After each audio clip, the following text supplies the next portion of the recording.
Good morning, students. Class 8th, Chapter 1, Civics.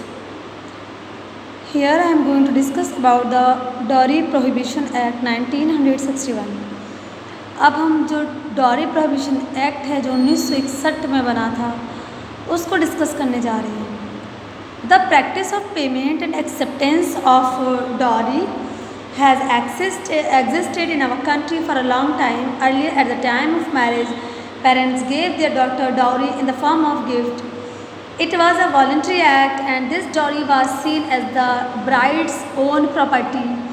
Over the centuries, dowry became an obligation. हम ये देखते आ रहे हैं एक लंबे टाइम से, एक लंबे समय से हमारे यहाँ एक डॉरी प्रथा है जो एग्जिस्ट करती है। और ये प्रथा क्या है कि शादी के वक्त लड़की को शादी के वक्त उसके माँ बाप दहेज देते हैं और दहेज को वो जो भी उसमें देते हैं सामान वो एज अ गिफ्ट के तौर पर अपनी बेटी को देते हैं। लेकिन ये देखा जा रहा है कि ये जो दहेज प्रथा चली आ रही है, जो डाउरी सिस्टम है, इसको इस तरह से देखा जाने लगा है कि लड़की हर हाल में दहेज लेकर आएगी और लड़की जो होती है वो उनकी प्रॉपर्टी है, या लड़की के पास जो प्रॉपर्टी है उसके मालिक ससुराल वाले हैं। ओवर द सेंचुरीज़, और सेंचुरीज से सालों से ये जो प्रथा है ये एक ऑब्लिगेशन बन चुकी है। इफ़ अ ब्राइड फेल, अगर कोई लड़की दहेज लाने में फेल है, यानी कि कोई लड़की दहेज नहीं लेकर आती शादी में, या उसके माँ बाप इस लायक नहीं है कि वो अपनी बेटी को शादी में दहेज दे सकें लड़के वालों के हिसाब से, या दहेज बिल्कुल भी वो दहेज देने लायक नहीं होते, तो she was humiliated and even tortured in certain cases by her in laws. तो वो जो लड़की जो दहेज नहीं ला पाती अपनी शादी में, तो वो उसको उसके ससुराल वाले टॉर्चर करते हैं, फिजिकली मेंटली मारते हैं, पीटते हैं। Many brides were tortured and in some instances even murdered by their in laws. बहुत सारे केसेस में ये भी देखने को मिला है कि जो बहुएँ होती हैं उनको उनके ससुराल वालों ने दहेज ना लाने की वजह से इस गलत प्रथा की वजह से उनका मर्डर तक हो जाता है। और आज के मॉडर्न एरा में भी हम ये देखने को मिलता है कि आज बहुत सारी फैमिलीज़ ऐसी हैं जहाँ पर घर की बहुओं को इस डाउरी सिस्टम की वजह से काफ़ी मेंटली और फिज़िकली टॉर्चर किया जाता है। इवन के वो कभी कभी सुसाइड भी कर लेती हैं और कभी कभी ससुराल वाले भी उनको मार देते हैं। If the family of the bride was unable to fulfill the expectation of in-laws, even in present time, dowry-related crime continue to be reported. तो जब लड़की दहेज लाने के कंडीशन में नहीं होती, उसकी फैमिली अपनी बेटी को दहेज नहीं दे पाती, तो इस तरह की सिचुएशन, इस तरह के हालात में आज भी ये देखने को मिलता है कि डाउरी से रिलेटेड जो क्राइम है वो डे बाय डे बढ़ रहे हैं, अभी भी कंटिन्यू हैं और लड़कियों को इसका सामना करना पड़ रहा है। कभी कभी उन पर जुल्म इतने बढ़ जाते हैं कि खुद वो तंग आकर सुसाइड कर लेती हैं और कभी कभी ससुराल वाले उनका मर्डर भी कर देते हैं। The dowry prohibition act was passed in 1961 to prohibit the demanding, giving and taking of dowry. इन सब हालातों को मद्देनज़र रखते हुए जब देखा गया, जब ये रियलाइज़ किया गया कि डाउरी की वजह से सोसाइटी में बहुत बिगाड़ पैदा हो रहा है, बहुत सारी लड़कियां हैं जो इस जुल्म का शिकार हो रही हैं, बहुत सारे मर्डर भी इस वजह से हो चुके हैं, तो ये देखा गया कि हाँ इस बुराई को ख़त्म करना है। और इस बुराई को ख़त्म करने के लिए 1961 में डाउरी प्रोहिबिशन एक्ट पास किया गया।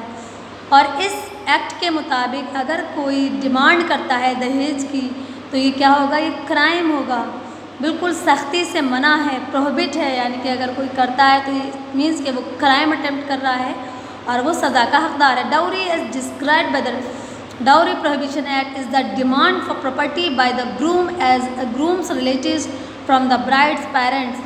तो डॉरी को इस एक्ट के अकॉर्डिंग ये डिस्क्राइब किया गया है कि जो डॉरी प्रोहिबिशन एक्ट का मतलब है कि अगर लड़के वाले या उसके रिश्तेदार लड़की वालों से शादी के वक्त लड़की के पेरेंट्स से किसी भी तरह की प्रॉपर्टी, किसी भी चीज़ की डिमांड करते हैं, तो इसका मतलब ये हुआ कि वो उनसे डाउरी की डिमांड कर रहे हैं। और दहेज according to the dowry prohibition act ये प्रोहिबिट कर दिया गया। यानी कि अगर वो ऐसा करते हैं इसका मतलब ये हुआ कि वो क्या कर रहे हैं, वो क्राइम अटेम्प्ट कर रहे हैं जिसके लिए वो सज़ा के हकदार हैं। An amendment was made to the Act of 1961 in 1981 which made payment or acceptance of dowry a punishable offence. एक अमेंडमेंट किया गया 1961 में जो एक्ट बना था, यानी कि डॉरी प्रोहिबिशन एक्ट, उस एक्ट में 1981 में एक अमेंडमेंट किया गया और उस अमेंडमेंट के मुताबिक अगर कोई डॉरी, अगर कोई दहेज मांगता है तो ये क्या था, एक पनिशेबल ऑफेंस, यानी कि ये जुर्म है और उसके लिए उसको सज़ा दी जाएगी। The act was further amend in 1986। इस एक्ट में फिर से अमेंडमेंट किया गया 1986 में। People who are convicted under this law can face up to the 5 years of imprisonment. और वो अमेंडमेंट ये था जो 1986 में किया गया कि अगर कोई भी इस दहेज वगैरह मांगते हैं लड़के वाले या दूल्हे वाले, लड़की दुल्हन के घर वालों से, तो उनको 5 साल की सज़ा दी जाएगी, 5 साल के लिए उनको जेल में रखा जाएगा। ये अमेंडमेंट किया गया था 1986 में। They can also be fined up to 15,000 rupees और the amount of the value of such dowry whichever is more. They can also be fined up to 15,000 rupees, और उन पर कितना फाइन लगाया जाएगा, 15,000 का। और the amount of the value of such dowry, और जो भी उनको दहेज में मिला है वो अमाउंट भी उनको देनी होगी।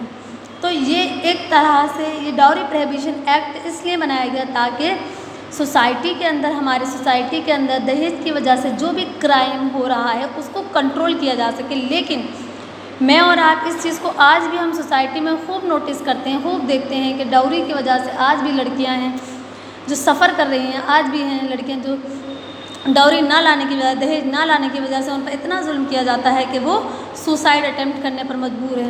आज भी लड़की के माँ बाप को डाउरी या दहेज अपनी बेटी को दहेज ना देने की वजह से सुनना पड़ता है।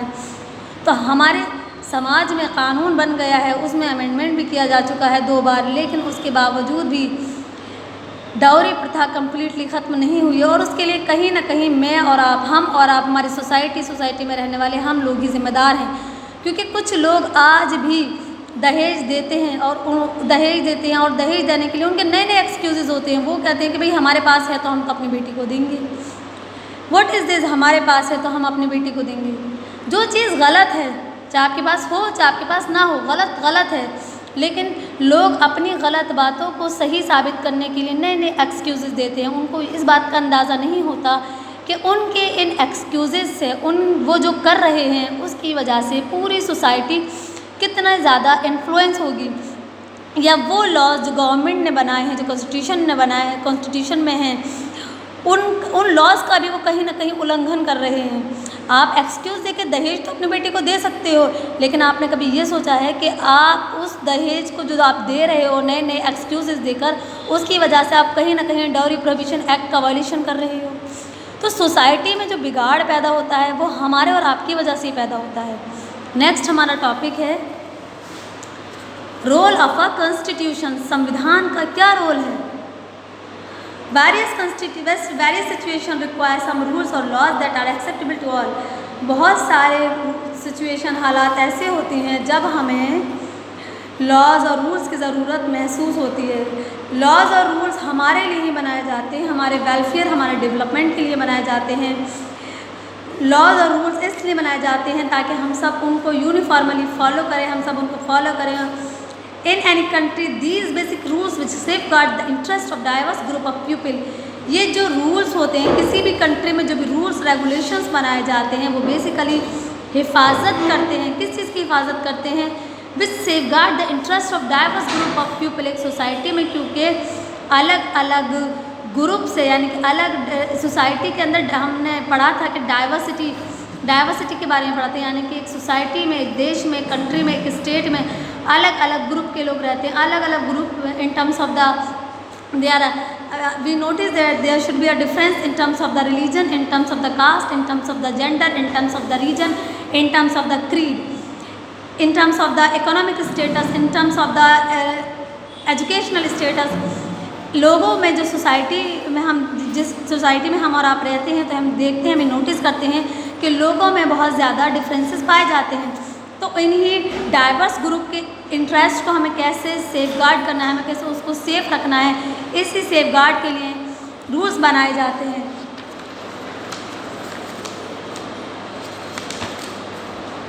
And laid down in the form of the constitution which may be written और अनरिटन। ये जो कॉन्स्टिट्यूशन में जो भी रूल्स और लॉज बनाए जाते हैं ये रिटन भी होते हैं और अनरिटन भी होते हैं। The constitution of a country is the set of rules according to which it is govern.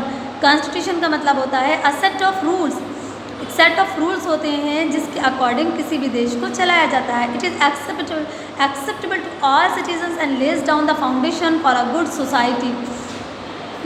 और इन रूल्स को जो कॉन्स्टिट्यूशन में बनाए गए हैं सोसाइटी में रहने वाले उस देश में रहने वाले हर इंसान के लिए उसको फॉलो करना कंपलसरी होता है।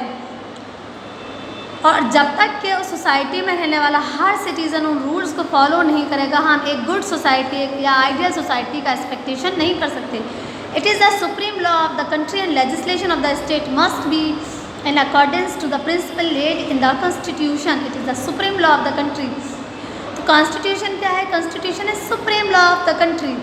किसी भी country का जो supreme law होता है वो होती है supreme body, supreme law body किसको कहते हैं? हम कहते हैं constitution को। and the legislation of the state must be in accord, और जो legislation होती है वो इसी constitution के according, constitution में जो भी principles दे रखे हैं उसी के according काम करती है। A constitution is therefore needed because it constitution की हमें ज़रूरत क्यों है? Describe not only the type of the government that the people desire but also the ideal that the country uphold. Constitution हमें सिर्फ यही नहीं बताता कि किस तरह की सोसाइटी एक डिज़ायर सोसाइटी हो सकती है, यानी किस तरह की सोसाइटी है, किस तरह का गवर्नमेंट स्ट्रक्चर होना चाहिए, बल्कि हमें ये भी बताता है कि हमें एक देश को, एक कंट्री को आइडियल कैसे बनाना है, बनाए रखना है। It also defines the nature of the country's political system.